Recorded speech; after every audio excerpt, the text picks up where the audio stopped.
Hola.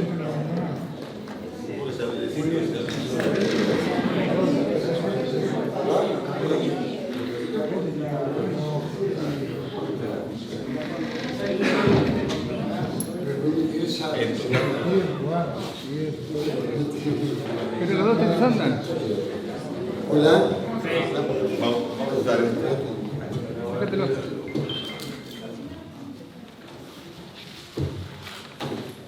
Bueno, buenas noches, bienvenidos. Esta es la presentación de 3 libros de Luis Guzmán. El primer libro publicado por Luis, que cumplió 50 años en febrero de 2023, que es El Fresquito. Esa novela que se cae, que es la última. No, eso es el espiritismo. Es el espiritismo. Quédate tranquilo que se las tengo Que no quiero decirte adiós, si es la última novela, la que acabamos de sacar. Y un volumen de cuentos, que es una selección de sus mejores cuentos. Que de alguna manera es un recorrido por la obra de Luis, entre El Fresquito y otro, ¿no? Me parece, la novela es revelación, evidentemente. Me parece que no hay mejor manera de presentarlo que con estos 3 libros, que también me encantó. Quienes los van a presentar son Sergio Wolf y Annie Louis. Disculpamos a Alejandro Velotti, que también iba a estar en esta mesa, pero tuvo un problema familiar hoy, hace unas horas, y bueno, no pudo estar, pero está de todos modos, amigo, lo queremos, y sabemos que me la quería estar.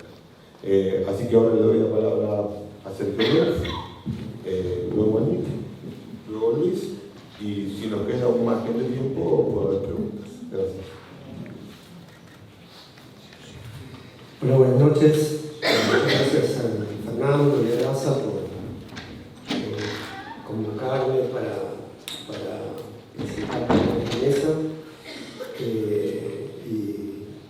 presentar a Luis Guzmán. Voy a leer un texto muy largo. Centralmente orientado a no quiero decirte adiós y la idea de saga, pero de ahí arrancamos. Para que una historia se convierta en saga, no es imprescindible que haya hazañas de heraldos irlandeses ni un devenir de reyes noruegos. Quizás, para hablar de saga, alcance con la serialidad de un personaje de otro tiempo y su familia, entendida como aquella que lo enmarca más que la de sangre, en un relato que va construyendo la realidad como leyenda y sus acciones como proeza de supervivencia, fijado en un mundo que se va evaporando y por eso mismo se evoca a través de varias historias sucesivas. Voy anotando: familias que no son de sangre, proezas de supervivencia, un personaje fijado en un mundo que se va evaporando y por eso mismo se evoca a través de historias sucesivas, la serialidad de un personaje de otro tiempo. Valensky, el hombre de la saga, al que nombraremos como un aventurero del tiempo porque dudo que le gustara que le digamos heraldo. Valensky vuelve, no quiero decirte adiós, el 6º capítulo o la 6ª peripecia de una saga que contempla 6 entregas. Primero un cuento, Tennessee, donde Valensky nacía como personaje, pero con el nombre de Tarkovsky, junto con su compadre Smith, los 2 pesistas. Luego una novela, La música de Franklin, que terminaba con Tarkovsky enterándose de la noticia de la muerte de Smith. Luego una película, Sotoboche, basada en el cuento Tennessee, en la que Tarkovsky era rebautizado como Valensky. Enseguida, una novela inspirada, novelizada, en la película, también titulada Tennessee, donde nuestro héroe de la saga ya se llama Valensky, y al que Guzmán llama Valensky. Y otras 2 novelas, Hasta que te conocí y Ahora no quiero decirte adiós. Valensky ha sobrevivido a todos esos formatos de una saga y ha aprendido o se ha decidido a que el culto del cuerpo como resabio de su arte de pesista, lo mío es un arte, no una técnica, dice en el cuento Tennessee, conviva con la intuición del investigador investigador, es que Walensky es un hombre de otro mundo empujado a vivir en este, parado en ese límite. Para investigar, como sabemos, hay que cruzar el límite. Y Walensky lo cruza no necesariamente por el dinero como motor, como los eye detectives, sino porque entrevé siempre rastros de pasado que se niegan a morir. Smith y Carmen en Tennessee, cuento, novela. En esta nueva novela, No quiero decirte adiós, Mariana. O amores que inician su llama y que siempre lo incendian, porque el deseo siempre incendia a Walensky. Amores que enloquecen pero que dan vida, y quizás por eso, a casi 30 años del primer Tennessee, Walensky todavía es capaz de proezas sexuales. En las dos últimas, Hasta que te conocí, No quiero decirte adiós, los amores desaforados se multiplican y refractan como en un sistema de espejos que siempre revelan una otra figura o historia amorosa en el fondo, como si en ese sistema de mamushkas, insólito, muñecas rusas con un polaco como Walensky en el centro, siempre hubiera un otro secreto, un crimen o enigma escrito como deseo, o un deseo escrito como crimen o enigma. No hay un gesto hardboiled en Walensky, no hay en él ni un mínimo de Sam Spade, ni Marlowe, ni un Archer, menos que menos hacerle una reverencia a una Verónica, o hacerlo tropezar con un gesto de clase y unirlo a los Poirot o a los Parodi. No, acá no. Acá y con acá, quiero decir, en los relatos de Guzmán, acá no es así. Acá el que investiga sabe que no sale indemne, y lo sabe él o los profesionales de la investigación con los que rivaliza los Bersani, un Bersani sin Versa, o con Martínez. Walensky va solo porque ya no tiene Smith, con quien comenzó esta saga, al que empezó buscando en el comienzo que originó la saga. Walensky se quedó sin su contraparte o su contraplano, para mencionar el cine, ya que toda esta saga, no lo olvidemos, comenzó en un cine de mala muerte, con Salerno que muere viendo bodrio, como decía el diario que se leía en Sotoboche. Decía que Walensky se quedó sin su otro lado de ese dúo, de estos sístole y diástole que son el corazón de esta saga, un corazón que no es de junio, aunque el invierno siempre le siente bien a aquello que se aproxima a las novelas policiales. También Guzmán se quedó sin Smith al matarlo en la música de Frankie, y todavía lo duela y lo hacen aparecer en sueños, o quizás a él mismo se le aparece en sueños. En todo caso, siempre es dos, porque el límite es siempre un dos. Los dobles o pareja, Walensky y Smith, prodigados o expandidos en los hermanastros de la música de Frankie, o los gemelos, o los dúos con los que esperan a Sedaka en lo más oscuro del río, o los Varela y Varelita en Ni muerto has perdido tu nombre, y acá, No quiero decirte adiós, los mellizos dominicanos o los personajes con doble nombre. Ese estar en el límite es un estar en dos lados. Dos tiempos, el pasado y el presente, dos oficios o artes o aficiones, el pesista como investigador, dos géneros, el policial como yin yang del melodrama, dúos de personajes y también dos relatos. En esa frase, una ciudad que tiene una ciudad clandestina adentro. Ese límite es siempre un pliegue, una doble faz, un relato que contiene otro, como si su literatura toda fueran regatas, que ya no es un lugar físico, sino un cuerpo vivo capaz de tragarse todo, de contenerlo todo, y bajo su fondo, bajo fondo empetrolado, habitan todas esas criaturas que están hechas de secretos, ese límite como relato doble. El Regatas está justo en ese límite, es ese límite entre la ciudad y el conurbano, ese límite que está borroneado y obliga a los personajes a pasar de un lado al otro, como si más que circular fueran obligados a vivir en ese territorio que es un límite. El conurbano es esa tierra sin ley, estamos lejos de la provincia de Buenos Aires como mundo agrícola-ganadero, mitificado o con aura de nobleza de las novelas de Eloy Casares o las películas de Ginás. Más bien, lo que a Guzmán le interesa es esa zona donde la batalla por imponer la ley ya se ha perdido. Y en ese sentido, más que un lejano oeste, estamos en un lejano sur, o en todo caso, en un otro lejano oeste o lejano sur de Guzmán, como un territorio donde la falta de ley es un territorio para eso, un reservorio de ese fondo de las historias. En esos viajes que sus personajes hacen buscando rémoras del pasado o tirando de las cuerdas que desaten o desanuden un secreto, lo que se revela es un territorio sin forma, un territorio donde esos personajes creen que pueden encontrar algún resto de luz en una más oscura, turbio fundadero donde van a recalar secretos que en el regatas para siempre han de quedar. Ese estar en el límite entonces es dos tiempos, dos oficios, dos géneros, dúos de personajes, dos relatos, dos espacios, todas fronteras que se vuelven porosas y permiten estar en dos lados, incluso en la vida y en la muerte al mismo tiempo, porque los muertos hablan, los visitan, nos visitan, siguen hablando más allá de la muerte, como en el final de la grabación de Smith en el Peabody, que le sigue resonando a Smith, a Walensky en el final de la música de Frankie. Residuos que vienen de la muerte para convivir. Y por eso tanto espiritista y adivinador, y tanto parapsicólogo, y tantas oraciones evangelistas como acá, y no quiero decirte adiós. Por eso todo eso en las novelas de Guzmán, y no solo por ser artes y oficios de otros tiempos. Que alguien muera no quiere decir que no reaparezca para decirnos, tanto da grabación o carta reveladora, que están con nosotros, habitantes de ese límite, seres anfibios, viviendo como fantasmas, alimentándose como vampiros. Todos vampiros, todos en ese límite. Guzmán y sus personajes. Guzmán mira el mundo, mira lo que lo rodea e imagina allí algo que no es nada, una superficie de lo real que no tiene ningún atributo ni singularidad, que apenas es un efecto de esa contemporaneidad. Gimnasios, casas estéticas, umbandas, stripperlands, esas cosas que nuestras ciudades hacen proliferar como salvavidas de época, inventos que hacemos para reinventarnos.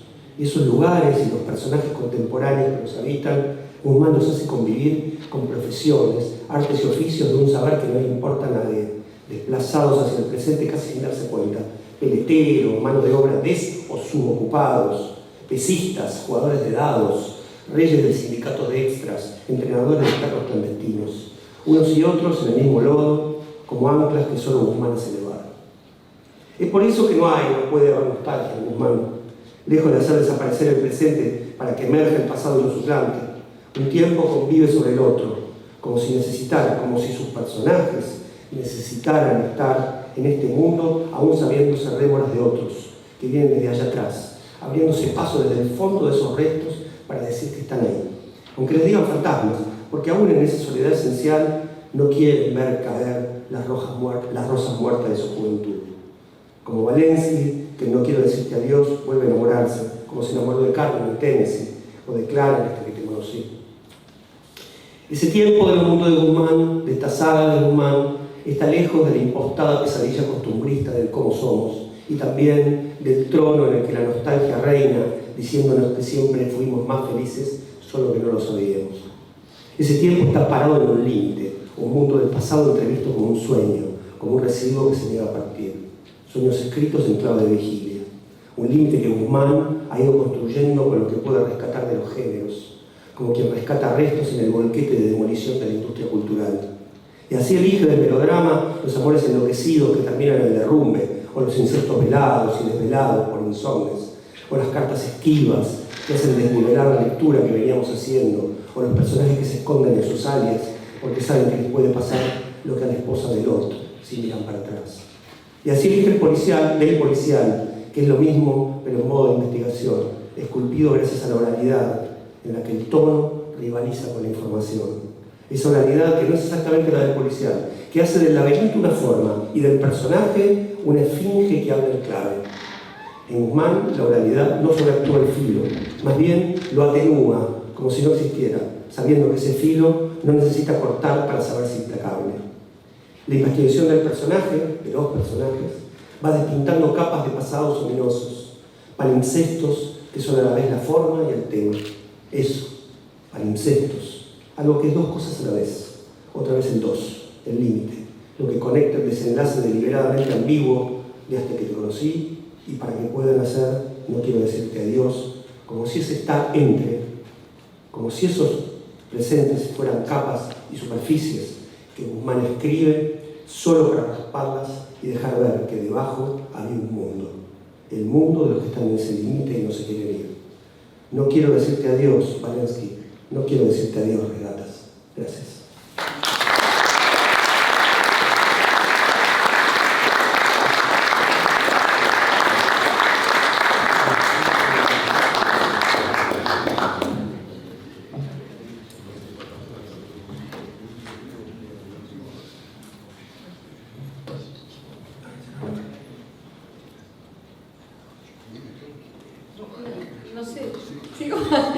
Bueno, gracias.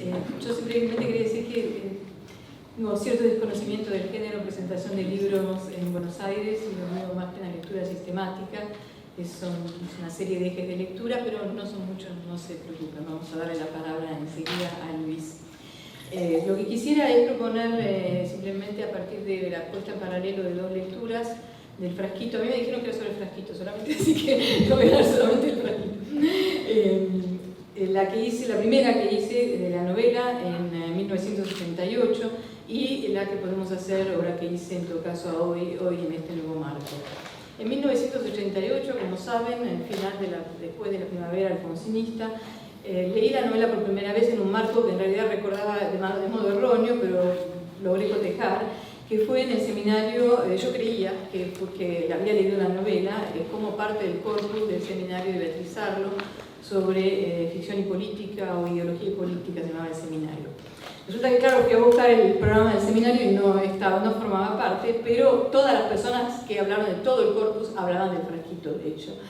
Y entonces fuimos todos masivamente a leer el frasquito en ese momento. Como digo, el seminario era sobre ideología y política, así que ya había un eje como orientador de nuestras lecturas.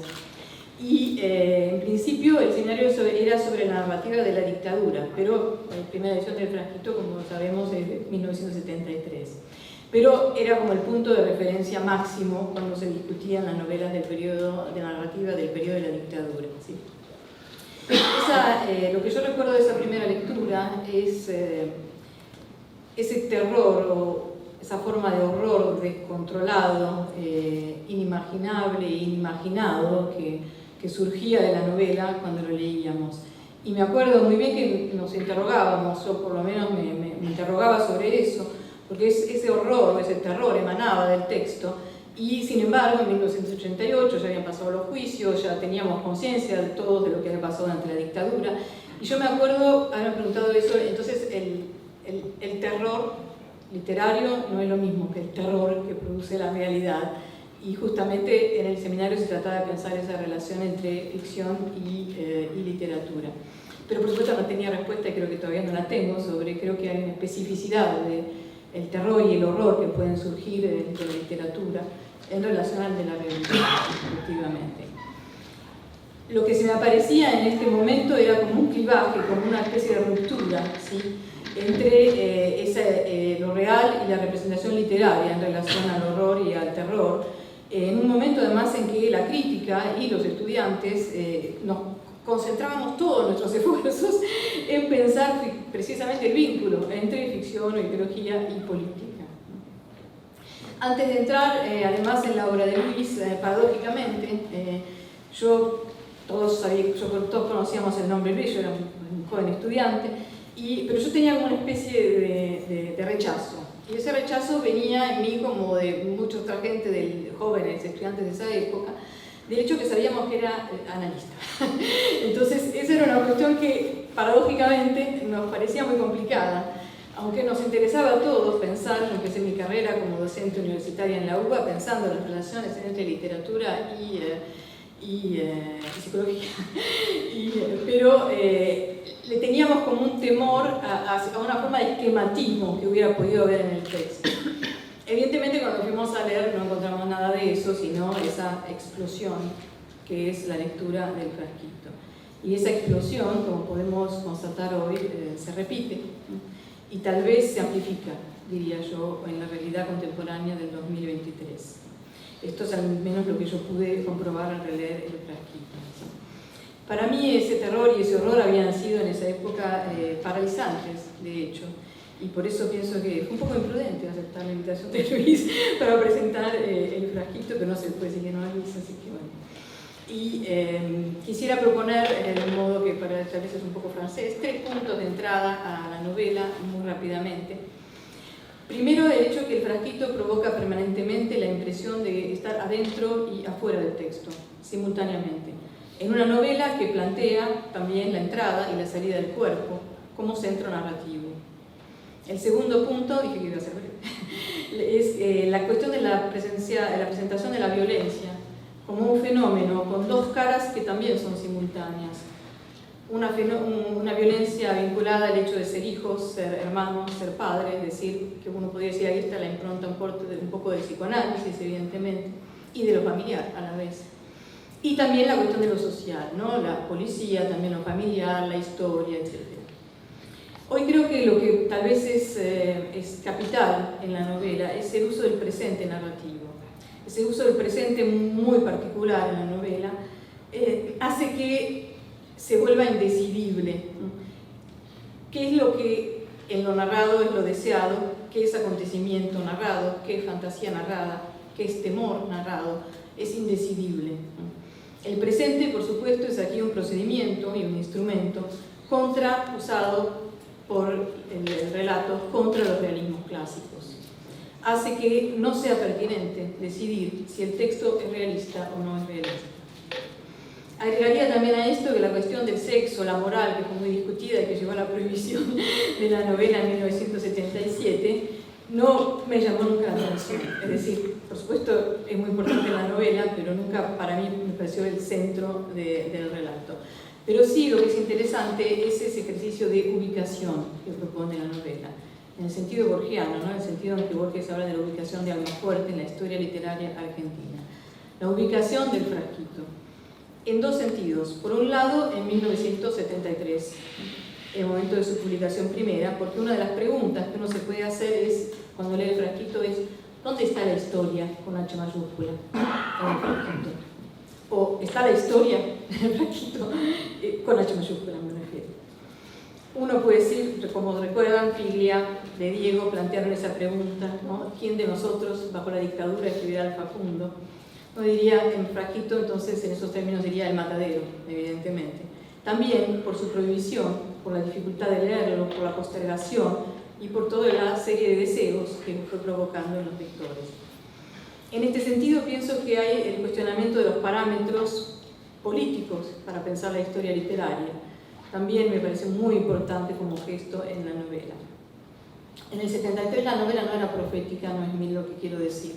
No es profética, es sobre lo real contemporáneo realmente. La segunda ubicación es, por supuesto, respecto de la obra de Luis. Y aquí me gustaría, bueno, algún día continuar el trabajo y me parece que aquí, leído hoy, después de Flechazo, después de Avellaneda, ahí está la cuestión evidentemente del relato del yo, el relato autobiográfico o biográfico o autoficcional, y creo que esto es una de las pistas también que se pueden explorar.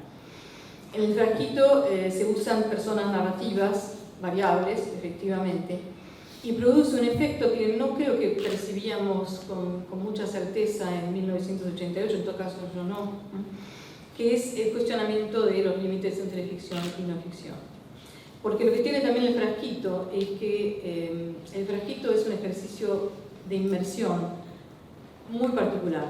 La novela nos devora, uno no puede salir, se sumerge en la novela, de algún modo consume el acto de la lectura. Construye un texto que se construye a la vez como una superficie impenetrable. El texto no es una verdad entre líneas, no oculta, no es una alegoría, evidentemente.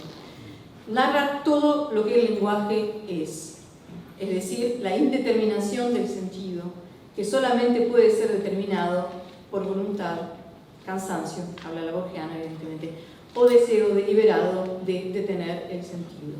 Y el frasquito sería el gesto opuesto de esto. Muchas gracias.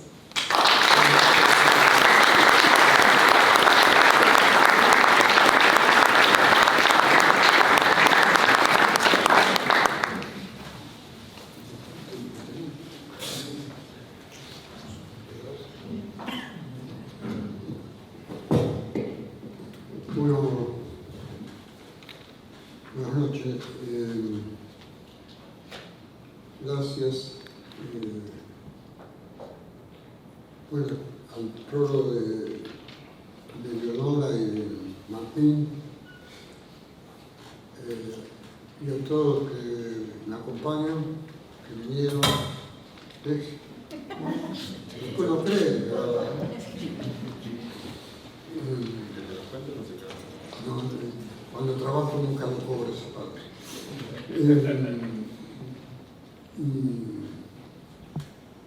Bueno, todos amigos que están acá, la gente de Avellaneda. ¿Sí? Bueno, yo escribí algo porque es más fácil a mí escribir que hablar, porque es lo que puedo hacer. Escribo leyendo y leo escribiendo. Bueno, le voy a leer algo que escribí. Parece largo, pero como yo es muy... el cuerpo que uso siempre me dicen que es muy grande, 20. ¿Sí? Y bueno, acá están muchos de mis amigos que forman parte de mis libros, algunos que me escriben partes, otros que me corrigen. ¿Sí? Bueno, voy a leer esto. Es corto igual,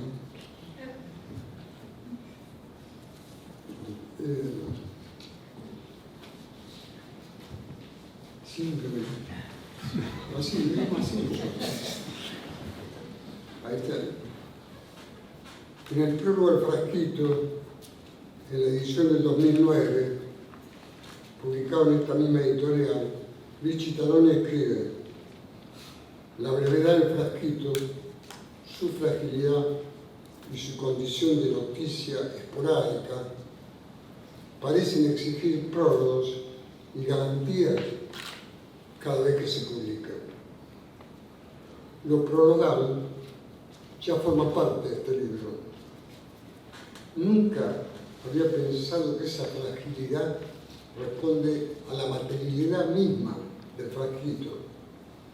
Un vidrio que se astilla y hasta en su personificación llega a llorar, pero nunca se rompe. Como le escribí una vez a Luis Tedesco, lágrimas blancas. Contra esa materialidad comencé a escribir mis otros dos libros: Los brillos opacos del frasquito, Su cuerpo velado.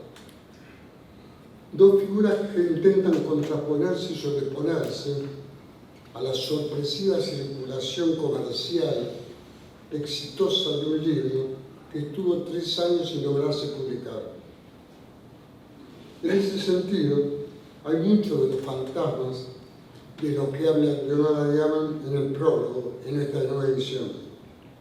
No solo la conversación con los muertos y entre muertos, Gardel, el mellizo, sino el propio libro convertido en fantasma. De pronto, le rompió la escena literaria, fue bestseller y 3 años más tarde fue prohibido y volvió a tener una circulación clandestina. Se acaba de publicar en España, en una editorial con el subjetivo título Contrabando. Tiene prólogo de Rubén Rivas y un texto de María Moreno. Como bien señala Luis Staroni en su prólogo a Brillos, este libro, Brillo, quedó más huérfano que el frasquito. Después, en El corazón de junio, un diálogo con otros libros y otros escritores que se le cruzaban en ese tiempo. Más tarde, como diría mi querido Enrique Pesoni, mi excursión e incursión Ranquel en los cuentos. Escribo Villa, una novela política y de la historia de mi país. Pero también fue un libro que marcó una ruptura respecto a los libros ya escritos sobre el proceso. En Villa, para mí, se jugaban 2 cosas. La primera, la política de poner o sacar el cuerpo, que le dio material real a ese personaje. La segunda, el nombre propio, aún en el peor de los anonimatos, el burocrático. Villa tenía que pasar de mosca a tener un apellido. Entre 1970, que escribí El frasquito, que se publicó en el 73, y el 95, pasaron 25 años. Sin embargo, me había convertido, según el doctor que me tocara en suerte, en el autor de solo 2 libros, El frasquito y Villa. Los personajes estaban desde antes, siempre un poco anacrónicos, doble del artista del hambre, peleteros, cantores de tango, pesistas, doble de riego, cristos articulados, los imagineros que acompañaban las imágenes sacras, los brujos, el espiritismo que rompe la identidad sexual, ya que Gardel podía ser una mujer y viceversa. La medium podía ser Gardel. Como dice Piglia en su prólogo sobre el frasquito, retomado por Bassota en su texto sobre brillos, el tratamiento elusivo de los mitos populares, o como dice Martín, sin demagogia impostada, en el prólogo a esta edición de los cuentos. Después, los dudos, los mellizos y los dos pesistas, Gillespie y Smith, o Bersani y Martínez, que somos un poco nosotros dos. Y finalmente, lo que está desde el comienzo, el tango. Una letra que cuenta una vida en 3 minutos. Como bien dice el prólogo de Leonora, el frasquito es un libro para escuchar. Hay cierta genialidad entre todos mis libros, pero cada libro es distinto del otro. Una mitología inagotable que se cuenta de manera diferente. Mi motor, el que me queda, es escribir una novela donde poder contar un acto épico, un personaje como Lorgin, un escollo en el que fracasé tantas veces, arrastrado por la fatalidad de una imaginación que me hace irme por las ramas siempre.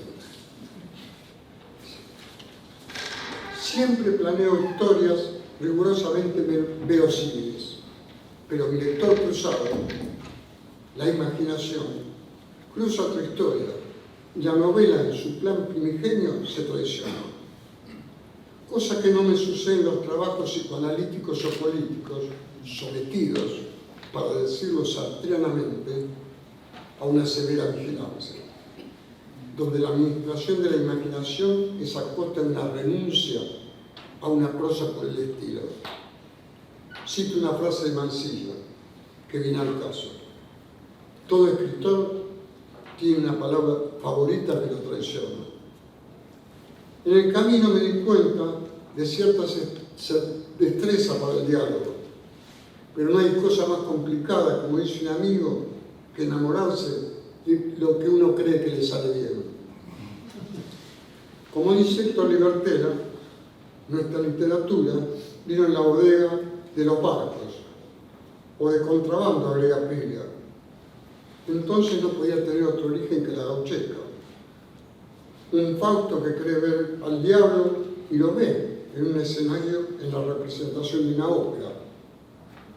En las ciencias ocultas de la ciudad de Buenos Aires, habla de estar influenciado principalmente por Baudelaire, su socrático demonio, y se encuentra en los parques con un doble de Villar Real, que a voluntad puede trasladarse a los espacios astrales, y lo que le relató lo encuentra después en las obras de Madame Blavatsky, autora de una doctrina secreta. Y en la sociedad teosófica condensa política y religión. Ya estamos en los 7 locos. No en vano, al final de las ciencias ocultas, cita a Soysarrelli, su libro, La ciudad de los locos. Pierre Menard, que escribió El Quijote, y Marechal, que decide llamar a Dédalus Adán, y para colmo nacido en Buenos Aires.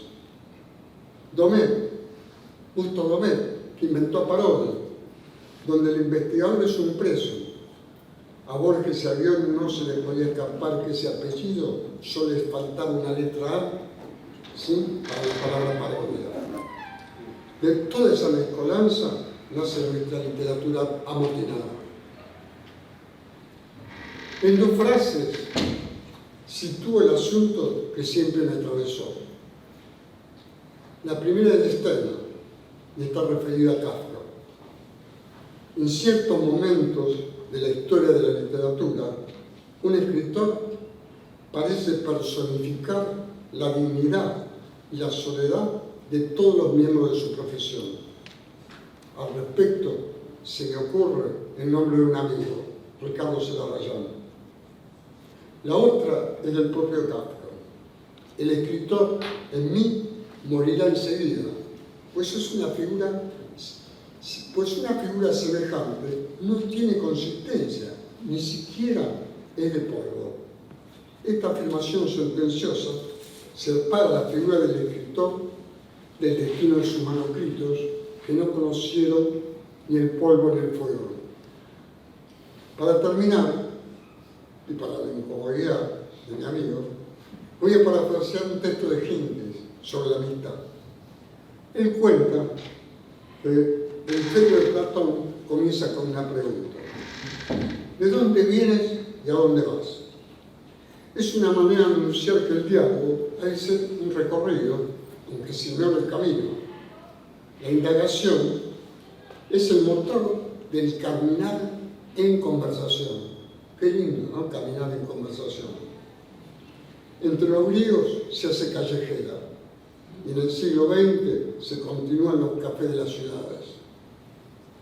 La revista Sitio tenía su redacción en un café y después salíamos a callejear y seguíamos discutiendo.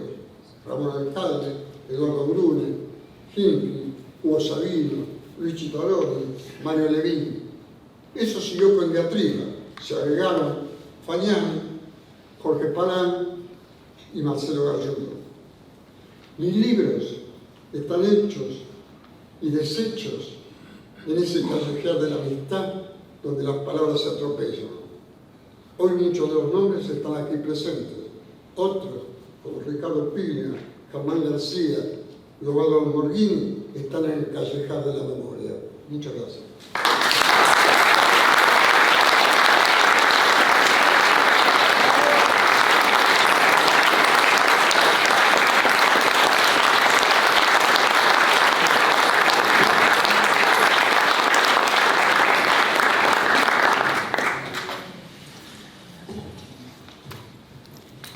A ver, me has fijado ahora, pero esto es un poquito estricto. Sí, bueno, tenemos un poco de tiempo para preguntas. 10 minutos me dicen inclusive. Bueno, ¿alguien quiere hacer alguna pregunta?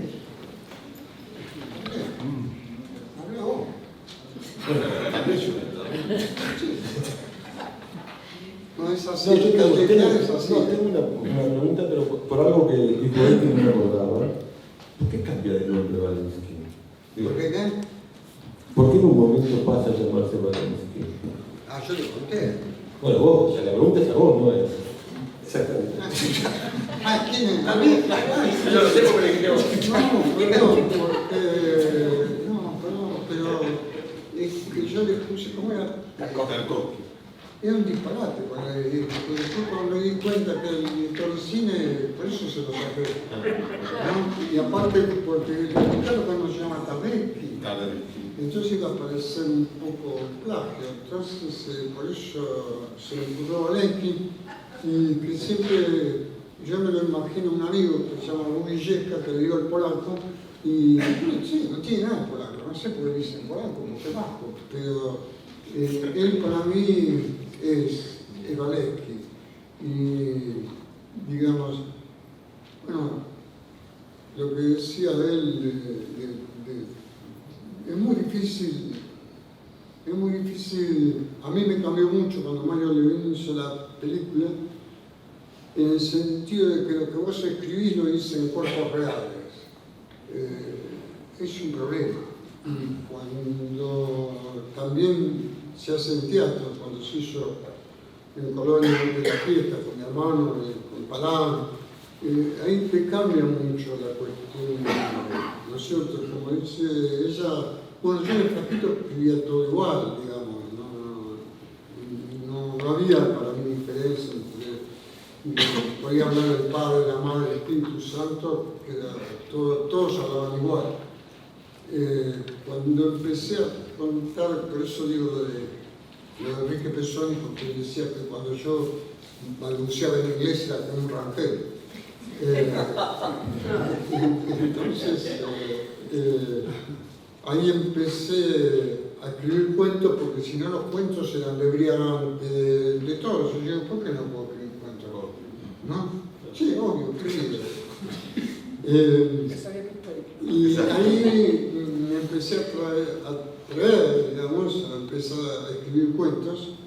Y bueno, hay algunos que la verdad me gustan. hay por lo menos tres que me gustan. Uno que me gusta mucho, Enrique, La Cruz de la Tarde, y, digamos, Moritán, es un cuento que me gusta mucho, y Nombre de Artista, ¿no? Nombre de Artista me gusta mucho porque era una costumbre que tenía mi tío. En el barrio todos nos parecíamos a alguien, a algún actor. Entonces venía alguien y se veía tal, y a mí me llamaban Víctor Malagre. La primera vez que lo vi a Víctor Malagre no se parecía nada. Entonces todos teníamos nombre de artistas y nos juntábamos a contar películas, ¿no es cierto? Y de ahí había un personaje, digamos, un amigo de la infancia, que se parecía a Charles Lawton. Por eso, digamos, escribo ese cuento como si fuera de Charles Lawton, y digo que Charles Lawton descansa en un cementerio de la provincia de Rosario, ¿no? Y así se me fueron ocurriendo historias, una historia tras historia, tras historia. Y después aparece un personaje y ahí la cosa me cambia mucho, como digo, con Villa, porque me parece que Valecki no lo tenía tanto como personaje, lo tenía muy unido a mí, como dúo.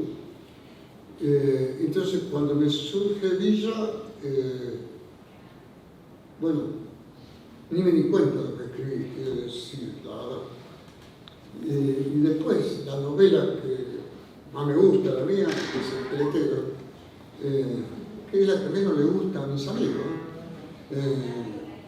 Una parte me la escribió mi amigo Salvador Garciulo, que era que había que ir a pescar a Quilmes.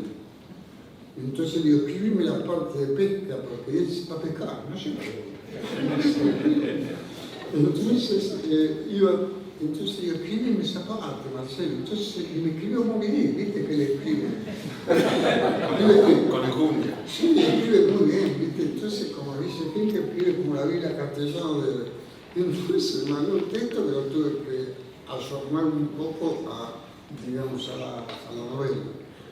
Entonces, de esa manera me la fui arreglando y, bueno, y lo más difícil, como ya lo he repetido muchas veces, para mí es escribir un personaje femenino, ¿no es cierto? Que la crear es una mujer es muy difícil, normalmente no pasa en Borges, no pasa nada, pasa en Puig, me parece, por primera vez. Y como siempre digo, como la historia de dictadura hay que leerla según la época, ¿no? Digo, ¿no es cierto? Una novela como es Una mujer araña, prohibida en el 76, digamos, esa escena entre Molina y Valentín es tan amorosa, tan eróticamente amorosa, y en ese tiempo había que discutirla, digamos, ¿no? Con gente ideológicamente más progresista, había que discutirla, porque se trataba, digamos, de alguien que era subversivo y de alguien que era homosexual, para decirlo con palabras de la época. De esta época. De este momento. De este momento. Y claro, 40 años después se lee como un libro que era todo liberado, no era así. Entonces, bueno, y después lo último que digo es que me gustaría escribir una novela, no sé qué quiero decir ética, pero me gustaría escribir, me voy por las ramas, ¿no? Como yo lo conté, que hay en 1977 se hunde, en Mar Chiquita se hunde toda la ciudad, 100 hoteles debajo del agua, ¿no? Es toda una cuestión. Y en un momento, bueno, en 1992 deciden guardar la ciudad y viene el ejército. Y está comprobado, digamos, porque fue el equipo forense, que no hubo nada que tuviera que ver con desaparecidos, nada de eso, sino que la gente no aguantaba más. Entonces me puse a escribir esa novela y, bueno, quería escribir el problema ético, porque una especie de Lord Gino, que es que el propio cura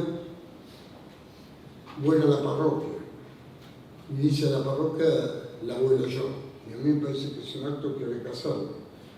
Como Internet arruina todo, voy a la noticia real y el cura tocaba el acordeón, lo que había en todo el pueblo, y no sé cómo hacer ahora, porque voy a tener que poner una nota ahí aclarando, porque él dice no ponga nada.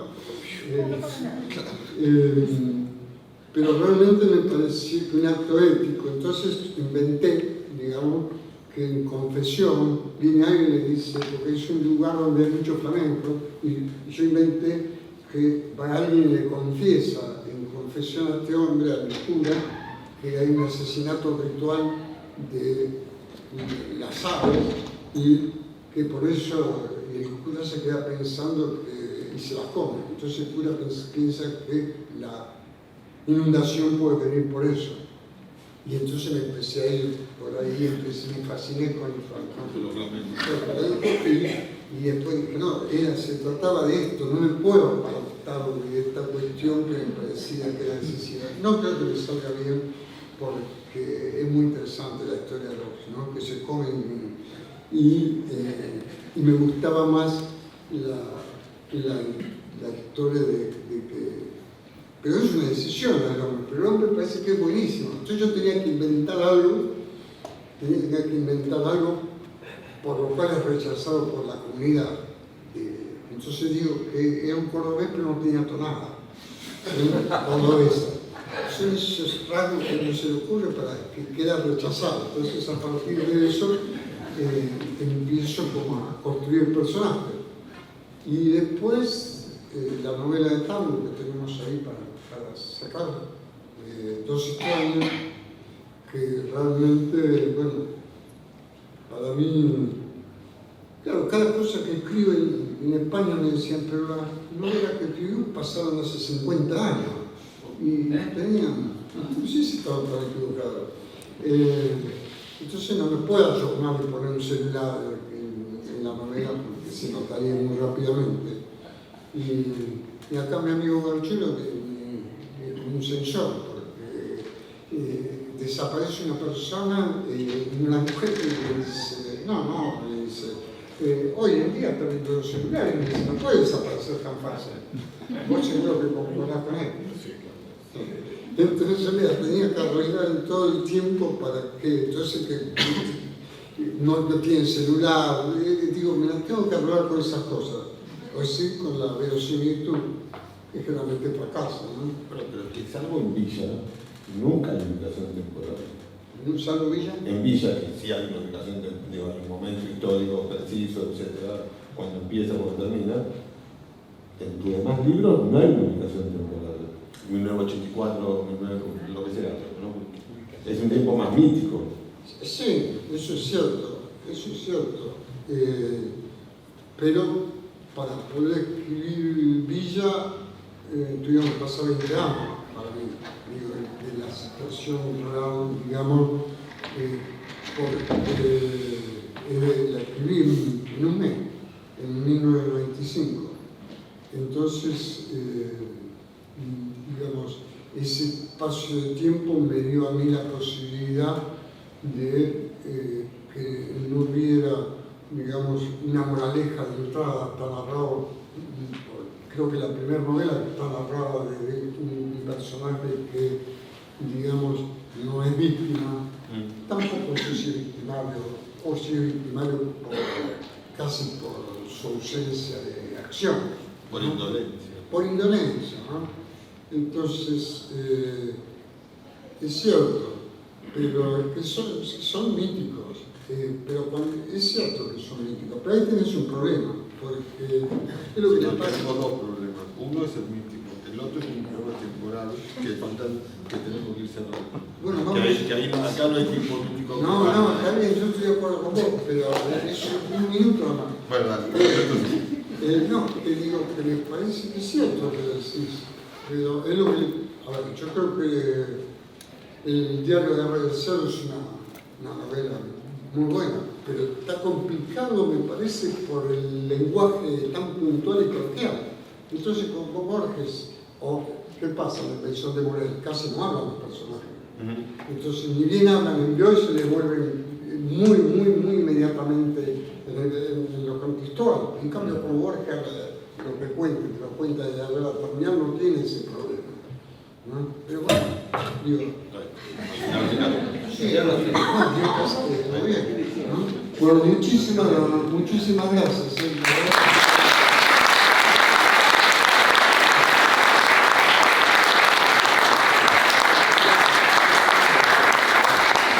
Por último, Guzmán va a firmar ejemplares en